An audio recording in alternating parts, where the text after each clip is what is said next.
사랑하는 청년 여러분, 휴일 잘 보내고 계십니까? 투표 다들 하셨죠?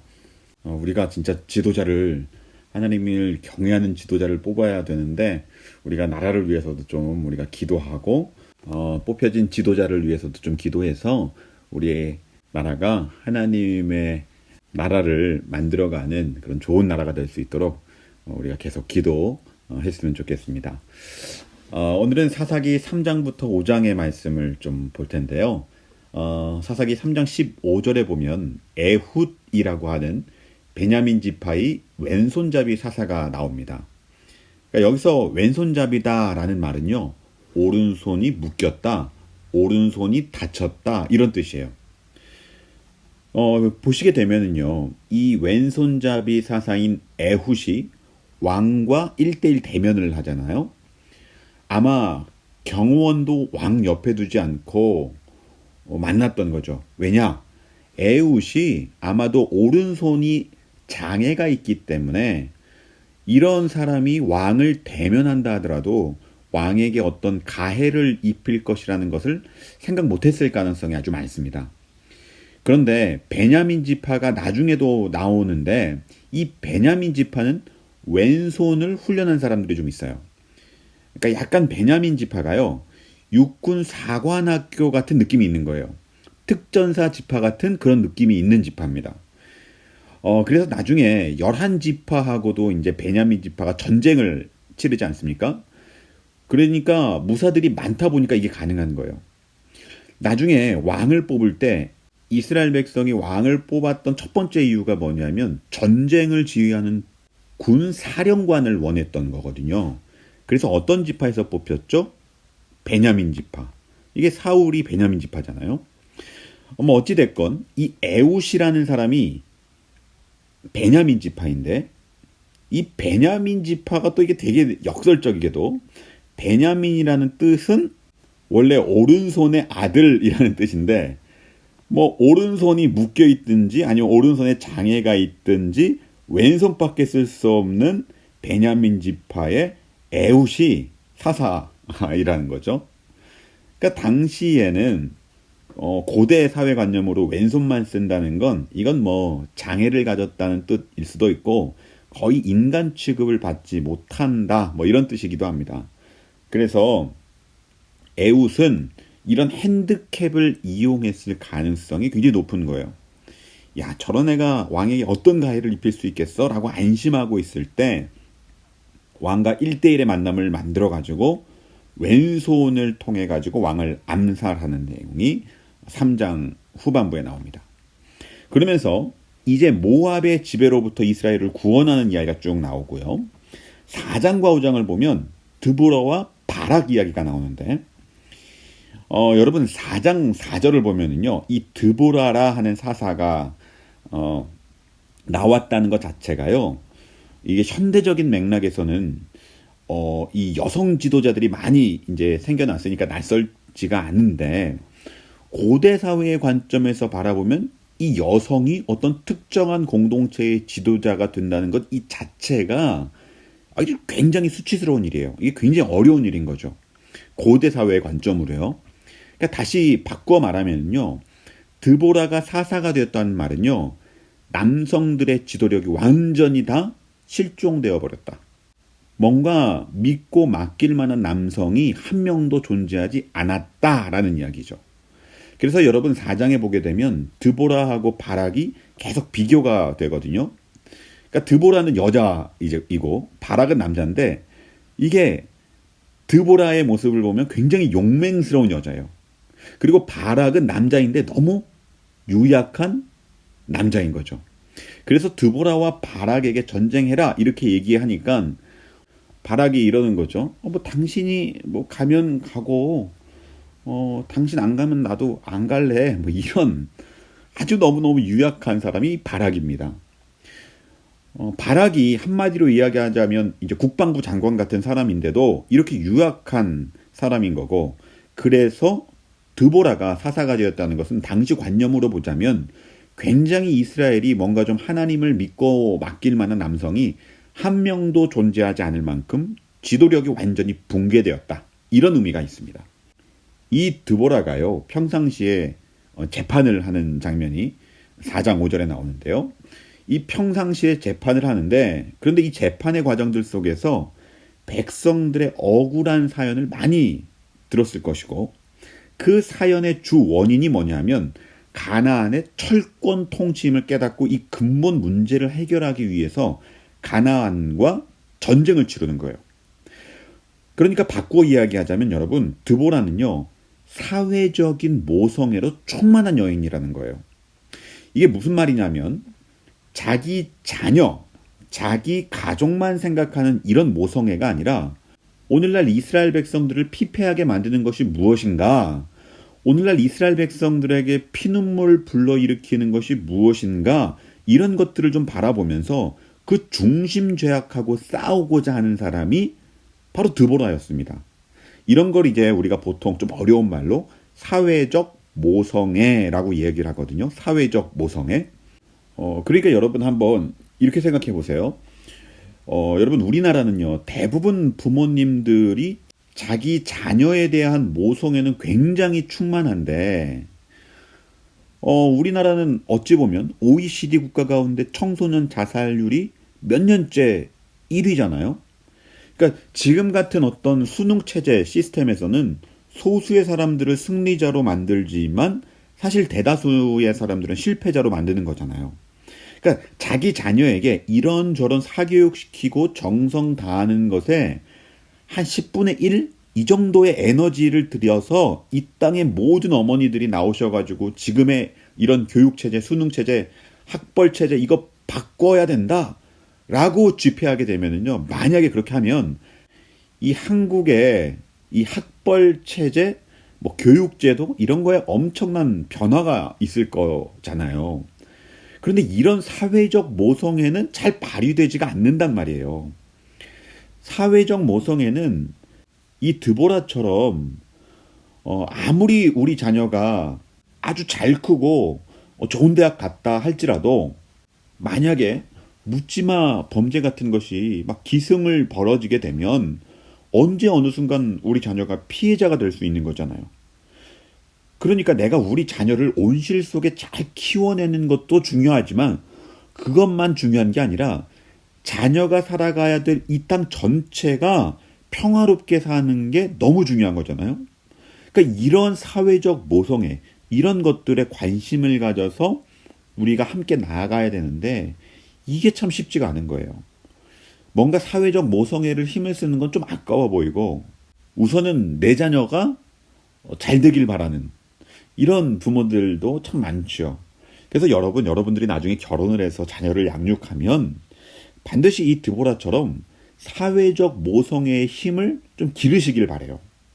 자, 뭐 아무튼 여러분 본문을 읽어보시면요, 결국 바락이 시스라를 죽이지 못합니다.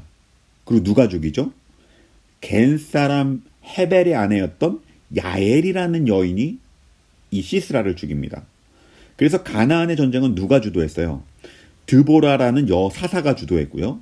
그 다음에 가나안의 군대장과 시스라를 누가 죽인 겁니까? 야엘이라는 여인이 죽인 거예요. 그래서 사사기 4장은요, 이 당시 이스라엘 공동체의 남성 지도력이 어떻게 붕괴되어졌었는가 이런 것을 폭로하고 있습니다. 자, 그리고 이제 5장으로 넘어가면은요, 전쟁에서 승리를 거둔 다음에 하나님을 찬양하는 노래가 나오는데, 여러분 이 고대 사회에서 이 노래는요 굉장히 중요한 의미가 있습니다. 왜 중요한 의미가 있냐면요, 고대 사회의 대부분 사람들은 글을 몰라요. 글을, 문자를 아는 사람이 전 인구의 5% 미만이거든요. 그러니 만약 어떤 공동체가 공동체에 있는 모든 사람들에게 무언가를 알리고자 하거나 아니면 각인시키고자 할 때 글을 쓰는 것은 의미가 없는 거예요. 왜 우리 옛날 방 같은 걸 써가지고 곳곳에 붙이면 뭐 옛날 사람들은, 글 읽는 사람들은 이렇게 보고 읽었지만 그 당시에 이 이스라엘 사사시대에는요 붙여놓아도 아무 의미가 없는 거예요. 왜? 읽을 수 있는 사람이 없으니까. 그러면 사람들에게 무언가를 각일시키려면 뭐를 사용하면 되죠? 네, 가장 강력한 도구가 뭐냐면 노래를 가리키는 거예요, 노래를. 그래서 이 노래를 가장 잘 활용한 사람이 누구냐면 다윗이죠, 다윗. 그래서 여러분 사무엘 하를 보게 되면요, 다윗이 굉장히 중요한 위기 상황 때마다 노래를 만들어서 위기 상황을 타개합니다. 사울과 요나단이 죽었어요. 그럼 사람들이 이렇게 의심합니다. 야, 사울과 요나단 죽으면 다윗 아주 좋겠구만. 그렇게 오랜 세월 동안 사울의 바퀴를 피해 돌아다녔으니까 누구보다 사울이 죽기를 원했던 사람이 다윗 아니야? 요나단이라고 하는 라이벌이 없으면 다윗이 바로 왕이 되는 거니까 기뻐서 지금 잔치 벌이고 있겠구만. 뭐 이렇게 사람들이 의심할 때 다윗이 뭘 한 거예요? 애가를 만들어요. 그러니까 자신이 얼마나 사울과 요나단의 죽음을 슬퍼하고 있는가를 노래를 만들어서 부른단 말이에요. 그러니까 여러분 다윗은요, 굉장히 이 전략적으로 이 노래를 잘 이용했던 사람입니다. 다윗이 악기를 잘 다룬 거 아시죠? 워낙 악기를 잘 다뤄서 궁중의 음악 치료사로 먼저 픽업이 된 거잖아요, 이 다윗이. 그래서 노래도 굉장히 잘 불렀고 노래를 굉장히 많이 만들었어요. 다윗은요, 노래를 가장 정치적으로 잘 활용한 사람이라고 할 수 있습니다. 여러분 우리가 성경에 보면 시편이라고 하는 본문 있죠. 시편, 성경에요. 그런데 시편이라는 이 제목 때문에요, 우리는 자꾸만 시편을 시집이라고 생각하기 쉬운데요. 그렇지 않아요, 여러분. 이 시편은요, 오늘날로 치자면 찬송가예요, 찬송가. 그래서 여러분 고대 사회에는요, 노래와 시가 구별되지 않습니다. 우리 예전에 뭐 처용가 뭐 이런 거, 고대 시대의 시조 이런 거 한번 생각해 보세요. 시가 그냥 노래잖아요. 옛날에는 시와 노래가 분리되지 않았어요. 근대 이후에나 분리된 거지 원래 시가 노래고 노래가 시인 겁니다. 그래서 우리가 시편을 자꾸만 시라고 생각하는데 운율을 가지고 있는 운문이지만 성전에서 불려졌던 노래라는 걸 아셔야 돼요. 그래서 시편은요, 원래 노래이고 찬양입니다. 자, 근데 찬양은 뭐냐? 곡조가 있는 기도인 거예요. 그러니까 우리가 하나님께 올려드리는 기도에다가 곡을 붙이게 되면 그게 찬양이 되는 거예요. 이런 의미에서요, 오늘 우리 한국교회 찬양은 우리의 기도와는 어떤 의미에서 굉장히 거리가 멀 수도 있어요. 여러분 성경의 찬양은요, 항상 보세요. 찬양이 나오게 된 상황이 있고 역사가 있고 배경이 있습니다. 성경의 어떤 찬양도요, 그냥 추상적인 찬양이 없어요. 이스라엘이 홍해를 건넌 다음에 미리암과 모세가 노래 부르는 게 출애굽기 15장에 나오죠. 그리고 오늘 본문처럼 가나안과의 전쟁 중에 승리한 다음에 사사기 5장 이런 찬양을 했어요. 이런 식으로 이제 성경에는 쓰여져 있어요. 그러니까 우리에게 승리를 가져다 준 상황이 있죠. 하나님의 은혜를 경험한 사건이 있어요.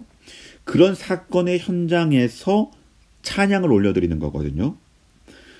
그러니까 그런 찬양이 나오게 된 구체적인 배경과 상황과 역사가 있단 말이에요.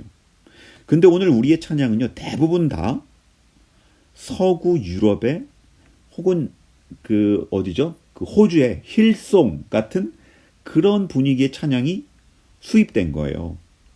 그러니까 한국교회 찬양이 그래서 대부분 보면 아름답고 굉장히 부드럽고 그런데 실제로 이거는요, 우리의 구체적인 현실과는 조금 유리되어 있다라고 저는 생각해요. 그러니까 아름답고 이쁜 가사들이 주로 많잖아요. 추상적이고 관념적인 거. 그런데 원래 우리 찬양이 힘이 있으려면은요, 우리가 하나님께 올려드리는 기도에다가 곡을 붙여서 찬양하는 게 제일 좋습니다. 여러분 그러니까 우리가 오늘날 우리 청년들 같은 경우는 어떤 찬양을 불러야 되겠어요? 뭐 예를 들어서 과도한 등록금이라든지 높은 취업의 경쟁률, 뭐 5%, 6%와 같은 이 어려운 상황 속에서의 탄식, 뭐 이런 찬양들이 필요하다는 거예요. 뭐 결혼한 사람들은 뭐 며느리라면 시어머니와의 갈등, 뭐 이런 찬양들. 그러니까 좀 제가 뭐 약간 극적인 장면을 얘기하기 위해서 이런 예를 든 거긴 하지만, 그러니까 제가 말씀드리고 싶은 건 뭐냐면, 여러분 지금 우리가 찬양을 보면 현실 속에서는 이런 것 놓고 기도하고 있잖아요. 사실은 현실 속에서는 집값이 너무 올라가가지고 이것 때문에 내가 어떻게 살아야 될지 모른다. 눈물 짓고 있잖아요. 결혼을 해야 되는데 결혼 대상자가 나타나지 않아서 정말 크리스찬 배우자 만나기 힘들다. 이런 탄식들이요. 찬양으로 나와야죠. 시편을 보게 되면 탄식하는 거 있죠. 하나님 앞에서. 하나님 이거 너무 힘듭니다. 이런 게 2분의 1 내지 3분의 1입니다. 여러분, 기도라고 했을 때 기도의 핵심은 뭡니까? 정직함이잖아요. 하나님은 우리 인생이 하하호호 늘 웃을 수 있는 게 아니라는 것을 아세요. 탄식과 전류가 넘쳐나는 것을 아신단 말이에요. 그래서 우리가 하나님께 올려드리는 찬양에 물론 아름답고 거룩한 하나님을 영광 돌리는 찬양도 있지만 찬양의 또 다른 상당 부분은 탄식하는 찬양도 있어야 되거든요. 근데 우리가 부르는 찬양 가운데 지금 탄식은 거의 없잖아요. 대부분 다 아름답고 이쁘고 뭔가 좀 착한 이런 찬양들이 많이 있는데 사실 이게 좀 안타까운 거죠. 전 세계 유일한 분단 국가인 우리가 분단에 관련된 찬양도 없어요. 이 세대 간의 갈등, 지역 간의 갈등도 우리가 굉장히 많잖아요. 이것 때문에 아파하는 찬양도 별로 없어요. 우리가 한국 사회에서 살고 있지만 대한민국 사회와는 별로 상관없는 찬양들을 주로 부르고 있는 거죠. 그래서 우리가 삶과 굉장히 밀착한 찬양을 좀 잘 만들고 부를 수 있으면 좋겠다라는 생각을 해봅니다. 그래서 오늘은요, 이 사사기 3장 후반부터 5장까지 살펴봤는데요. 오늘의 핵심은 이 사사 시대의 굉장히 중요한 특징이 바로 지도력이 굉장히 축소된 시대였고 또 이스라엘의 하나됨이 깨어진 시대였다라는 것을 우리가 알 수 있었습니다.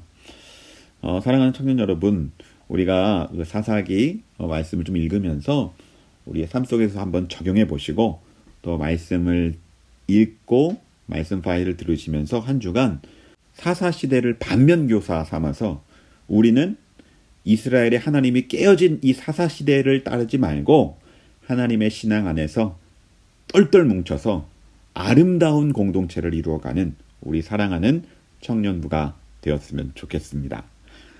오늘 푹 쉬시고 주일날 반가운 얼굴로 뵙기를 원합니다.